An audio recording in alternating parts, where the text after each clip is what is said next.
우리 불교 신도님들은 왜 그렇게 부끄러워하는지, 절에 가자라는 이야기를 왜 그렇게 못하는지 모르겠습니다.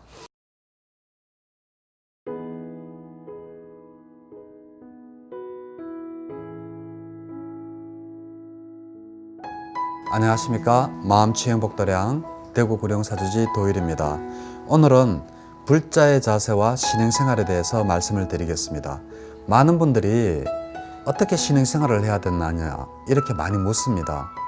신행생활 이렇게 물으니까 저도 사실은 갑작스럽게 물으면 갑작스럽게 저에게 신행생활을 어떻게 해야 됩니까? 이렇게 물으면 저도 갑자기 대답하기가 힘듭니다. 뭘 도대체 어떻게 말씀을 해드려야지? 이런 생각이 듭니다. 그래서 오늘은 우리 불자가 어떠한 마음의 자세를 가지고 신행생활을 해야 되는지에 대해서 말씀을 드리도록 하겠습니다.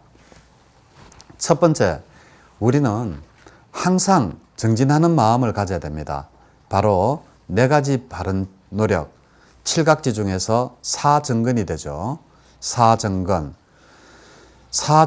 마음, 항상 정진하는 마음을 가져야 된다. 이것은 어디에 나오느냐? 바로 상류따니까야 49번과 상류따니까야 46번에 바로 이 항상 정진하는 마음을 신행생활로 삼아라는 게 바로 나옵니다. 이것은 4가지 노력, 그러니까 사정근, 선이 있고 불선이 있으면 이 선은 아직 일어나지 않은 선은 일어나도록 노력을 해야 되고, 그리고 일어난 선은 잘 유지하도록 해야 되며, 그리고 불선, 아직 일어난 불선은 제거하려고 노력을 해야 되고, 아직 일어나지 않은 불선은 억눌러서 일어나지 못하도록 노력하는 게 바로 사정근이 되겠습니다. 이것은 바로 팔정도의 정정진과도 위리야와도 같은 뜻이 되겠습니다. 정정진은 팔정도 중에 그 위에 정견부터 해서 이것을 열심히 잘 이렇게 살피라는 건데, 살피고 끊임없이 이렇게 노력하라는 것인데, 그것의 핵심이 뭐냐? 바로 선과 불선으로 나눈다면 항상 일어난 선은 더 정장시키고 아직 일어나지 않은 선은 억누르라고 하는 이러한 4가지 사정근이랑 같은 뜻이 되겠습니다. 그리고 또 신행생활을 바르게 하려면 우리 신도님께서 한 몇 가지를 해야 됩니다. 그냥 가만히 앉아 있는다고 해서 신행생활이 되는 게 아닙니다. 첫째는 교리 공부를 해야 됩니다. 그리고 두 번째는 그 교리를 바탕으로 수행을 해야 됩니다. 새는 2개의 날개로 날아가지 절대 한쪽 날개로 날 수가 없습니다. 이 교리를 공부하지 않고 그냥 와서 부처님께 복만 달라. 부처님 없습니다. 왜 없는 줄 아십니까? 우리 불교가 추구하는 게 뭡니까? 해탈 열반이고 부처님께서 반열반에 들으셨다 그랬지 않습니까? 열반은 2가지 종류가 있는데 무여열반과 유여열반이 있습니다. 비록 아라한이 되어서 더 이상의 업은 생성하지 않더라도 자기가 이때까지 살면서 지어온 업들은 그대로 남아있는 겁니다. 그게 바로 유여열반입니다. 근데 무여열반은 뭔가 하면 더 이상 남아있는 게 없는 게 됩니다. 죽음으로써 바로 모든 업들이 소멸되고, 그리고 영원히 다시 이 세상에 오지 않는 겁니다. 그게 바로 열반입니다. 그래서 부처님은 이미 반열반에 드셨기 때문에 이미 소멸되고 이 세상에 다시 나타나지 않습니다. 죽음으로써 모든 것이 소멸되고 이 세상에 오지 않아서 다시 이 삼사라 윤회의 사설에서 영원히 벗어났기 때문에 부처님 안 계시는데 어떻게 절에 와서 노상 부처님한테 복 달라고만 이렇게 하십니까? 그러니까 공부를 해야 됩니다. 이 공부는 부처님의 가르침입니다. 부처님이 진짜로 우리한테 무엇을 가르치고자 했는지, 무엇을 전하고자 했는지, 그것을 우리가 정확히 배워서 그 교리를 바탕으로 우리는 수행을 통해서 우리 또한 열반에 드는 겁니다. 이 세상에 다시 오지 않아야지 죽음이라는 게 없습니다. 부처님께서 깨닫고 난 다음에 하신 말씀이 무엇입니까? 바로 제일 첫 번째 하신 말씀이 드디어 불사의 문은 열렸다라고 했습니다. 우리가 죽지 않으려면 무엇을 해야 됩니까? 태어나지 않으면 바로 죽지 않습니다. 이게 바로 연기법 아닙니까? 원인과 결과, 태어났기 때문에 죽음이 있는 겁니다. 그런데 부처님께서 드디어 불사의 문은 열렸다라고 말씀하시는 것은 드디어 이 윤회의 사슬에서 삼사라에서 벗어나는 방법을 알았다라는 겁니다. 그 방법이 바로 교리고 그 교리를 바탕으로 해서 수행을 해야지만이 바로 너희들도 죽지 않는 불사의 문에 들어갈 수 있다는 겁니다. 불사의 문, 다시 태어나지 않는 겁니다. 그래서 부처님은 이미 불사의 문으로 들어가셨기 때문에 부처님 계시지 않습니다. 그런데 와서 보통 보면 복 달라고만 하지 부처님의 교리나 이런 것을 배울 생각은 하지 않죠. 특히 많은 불자님들이 이렇게 보면 기복에 많이 매달립니다. 우리는 절대 기복을 하는 종교가 아닙니다. 불교는 팔정도와 사승제, 그리고 12처설, 오온, 업설, 이거를 기본으로 해서 우리가 지금 이 순간 어떻게 얼마만큼 행복하게 살아가느냐를 중히 여기고 다시 불사의 문이 열렸다라고 부처님께서 말씀하셨듯이 우리는 다시 이 세상에 오지 않아서 다시는 죽지 않는 그러한 방법을 가르치는 교가 바로 불교입니다. 기복은 절대 아닙니다. 그래서 이 우리 불자는 공부를 반드시 해야 됩니다. 적어도 집에서 니까야, 아니 우리 불교 만나는 게 그렇게 맹구우목이라고 해서, 예? 바다가 이렇게 100년마다 한 번씩 이렇게 고기를 떠미는데 바다 위로 이렇게 올라오는데 그 나무 구멍이에 목이 이렇게 들어갈 만큼 만나기 힘든 게 바로 우리 불교라고 이야기를 하면서 이렇게 좋은 불교를 만나 놓고 왜 공부를 하지 않는지 모르겠습니다. 니까야 경전 제게 말씀하십시오. 제가 해서 책을 보내드리겠습니다. 정경전 전부 다 제가 보내드릴 테니까 경전을 이 좋은 법을 만났을 때 디가 니까야부터 해서 맞지만 니까야, 상류따 니까야, 안구따라 니까야, 우리가 살아있을 때 최소한의 부처님이 어떤 말씀을 하셨는지 한 번은 그 책을 전부 다 읽고 가야 되지 않겠습니까?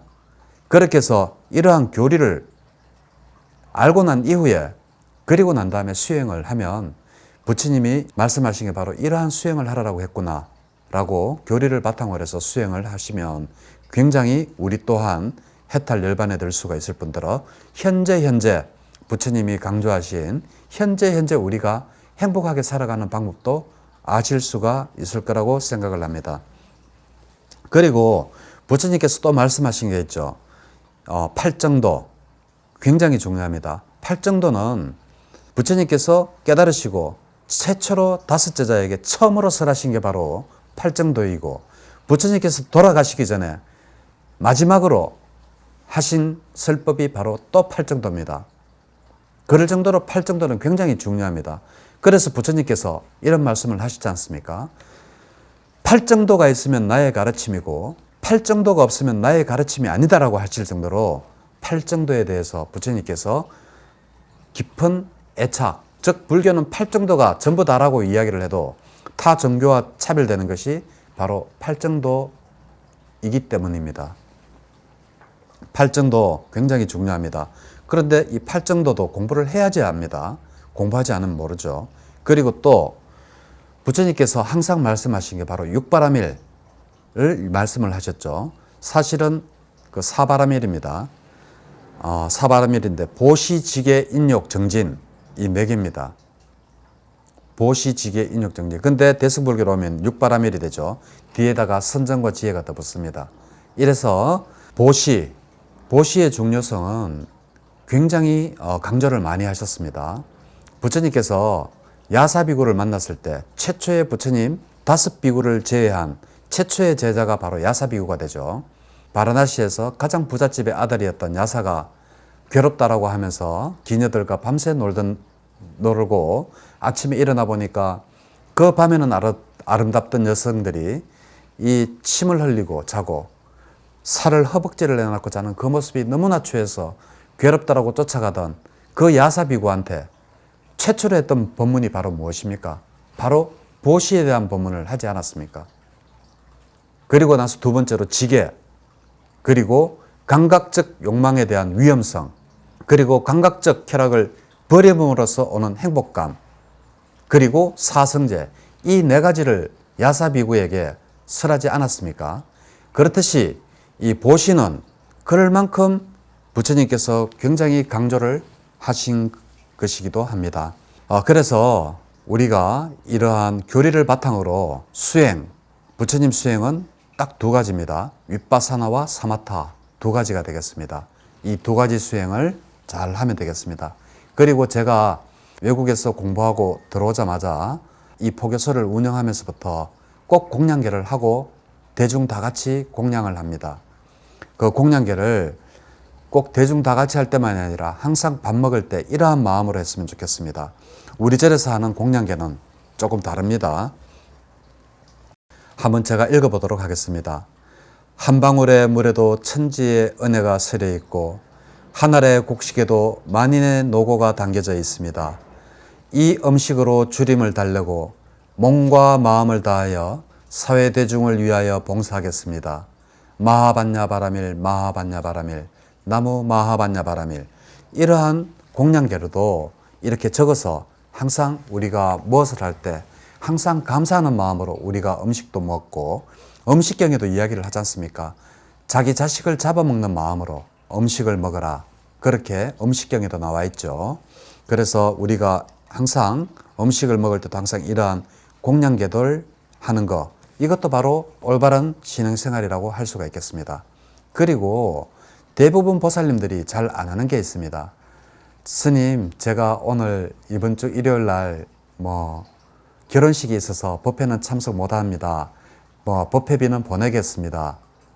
라고 하면서 계좌로 법회비 몇만 원 보내놓고 그게 신도님들이 다 하는 거라고 생각하는데 그게 아닙니다. 법회에 꼭 참석을 해야 됩니다. 참석을 함으로써 내가 부처님 가르침을 믿고자 하는구나. 부처님 가르침을 따르고자 하는구나. 그리고 스님이 하는 법문이 바로 부처님의 말씀을 대신해 주는 역할 아닙니까? 그래서 단 한 번이라도 부처님 말씀도 듣고 기도도 같이 하고 그러면서 이 신행생활을 해나가고 하면 저절로 신심도 생기고 그리고 하지 말라고 해도 교리 공부와 수행을 자동으로 할 수가 있습니다. 그리고 어떤 분은 그럽니다. 그 기도하는데 그 의식이 뭐그리 중요하냐? 맞습니다. 어떻게 보면 의식이라는 게 중요 안 할 수도 있습니다. 하나 예를 들면 어릴 때 아버지랑 이렇게 같이 이렇게 제사를 지내던 꼬마애가 있었습니다. 이 꼬마애가 제사를 지내는데 아버지랑 같이 제사를 지내는데 이렇게 개가 한 마리 쫓아들었는 겁니다. 쫓아들으니까 아버지가 이놈의 개가 안 나가나 그러면서 발로 그냥 뻥 차가지고 바깥으로 내보냈습니다. 그리고 나서 이 아이가 다 성장하기 전에 아버지가 고마 돌아가셨거든요. 돌아가시고 나니까 이 꼬마애가 제사를 지내는데 다른 거는 기억이 잘 안 나는데 개가 왔을 때 개가 이렇게 발로 차가지고 내보내는 거는 기억이 나는 겁니다. 그래서 꼭 제사 때마다 개를 일부러 옆에 놔놨다가 그때 되면 개를 이렇게 끌고 들어와서 발로 뻥 차가지고 내보내고 하는 것이 바로 제사의식이 되어버렸죠. 그렇듯이 우리가 의식에 집착을 할 필요는 없지만 의식을 통해서 법회라는 의식을 통해서 내가 바로 지금 현재 부처님의 제자이고 부처님의 가르침을 배우고 있고 부처님의 수행법을 따라서 수행을 하겠다는 마음을 다지는 계기가 되기 때문에 법회에 꼭 참석을 해야 된다. 그것이 바로 바른 신행생활이라고 할 수가 있겠습니다. 그리고 또 우리는 포교를 하지 않습니다. 기독교인들 지나칠 정도로 포교를 하죠. 그렇지만 우리 불교 신도님들은 왜 그렇게 부끄러워하는지 절에 가자라는 이야기를 왜 그렇게 못하는지 모르겠습니다. 부처님께서 최초로 61명의 아란이 생겼을 때 최초로 하신 게 무엇입니까? 바로 전법선언 아닙니까? 처음도 좋고 중간도 좋고 끝도 좋은 이 법을 전하러 떠나라라고 그렇게 힘을 줘서 말씀을 하셨는데 왜 우리 불자님들은 포교를 하지 않는지 모르겠습니다. 포교가 바로 신행생활의 큰 역할입니다. 신행생활을 어떻게 할까요? 저한테 물을 게 아니라 바로 신행생활 열심히 하시려면 포교에 전념하시고 그리고 법회에 참석하시고 그리고 법회에 그거 가봤자 기도밖에 더 하나 그러시지 마십시오. 의식도 중요합니다. 그리고 우리가 또 타 종교에서 우리가 또 배울 거는 정말 배워야 됩니다.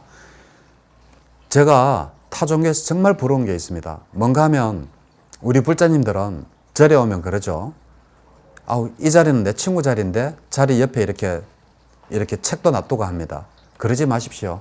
처음 오는 사람 있으면 이렇게 멀뚱하게 쳐다보지 말고 교회 보십시오. 한 사람 오면 신도님 그러면서 형제 자매님 그러면서 정말 얼마만큼 따뜻하게 대합니까? 우리 불자님들은 왜 그게 안 될까요? 저는 교육의 부재라고 봅니다. 오늘 제 이 영상을 보시는 분들은 제발 그러시지 마시고 절이나 다니시는 절에 새로운 신도님들이 오면 정말 따뜻하게 커피 한잔 하실래요? 뭐 어디 사세요? 말이라도 붙이고 처음 오면 얼마나 서먹서먹합니까? 제발 그러시지 마시고 이렇게 왔는 사람이라도 정말 따뜻하게 대해서 그분이 다시 이 절을 떠나지 않도록끔 잘 돌보는 것도 신행생활을 바르게 하고 있는 거라고 생각합니다. 그리고 이상하게 우리 이 불자님들은 집에 부처님을 모시면 안 된다라고 생각을 하고 뭐 이렇게 하는데 저는 집에 불단을 꼭 모셔야 된다고 생각을 합니다. 천주교 성모 마리아상 모시지 않습니까? 기독교 집에 십자가 놓지 않습니까? 그런데 우리 불교는 집에 달마도만 놓죠. 달마도가 뭐 그렇게 그거 한지 전 잘 모르겠습니다만은 달마도보다는 부처님을 차라리 한번 모시고 항상 이렇게 들어갈 때 나갈 때 예?